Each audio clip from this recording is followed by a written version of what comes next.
Sariwa pa ang sugat, parang basag na banga. Kalat sa sahig, hindi na maikaila. Akala ko'y tapos na, wala nang silbi ang bawat pirasong nadurog sa pait at tindi. Sinubukang itapon, sinubukang itago, ngunit ang bawat piraso ay bahagi ng aking kwento. Hindi kailangang maging buo agad, sapat na ang desisyong muling lumadlad. Dahan-dahang pupulutin ang mga nalaglag. Ginto ang gagamitin sa bawat lamat at pitak, sining ang mabubuo sa bawat luhang pumatak. Hindi ko na ikakahiya ang aking mga sugat, dahil dito nakasulat ang aking pag-angat.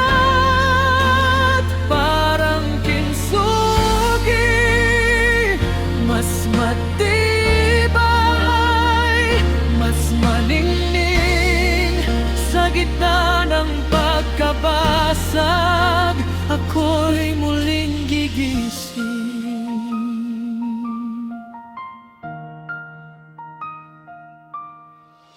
Ang bawat peklat ay hindi tanda ng kahihiyan, kundi patunay na may laban akong napagtagumpayan. Hinahayaan ng liwanag na dumaan sa mga siwang, pinapunan ng pagmamahal ang bawat patlang. Mas mahalaga na ngayon ang bawat lamat, dahil doon kumapit ang gintong sapat. Huwag kang matakot kung ikaw ay naturog, ang putik ay dadaan muna sa init ng hubog.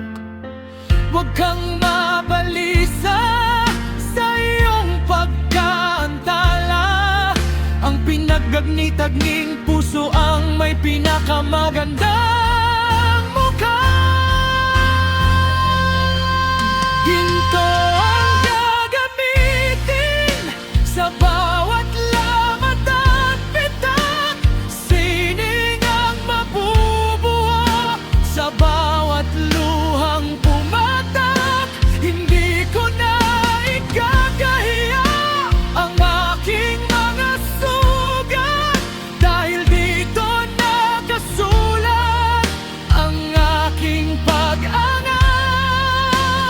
Parang kintsugi, mas matibay, mas maningning.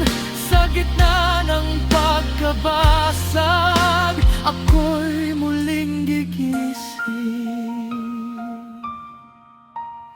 Basag man noon, obra maestra na ngayon. Kintsugi, muling nabuo sa tamang panahon.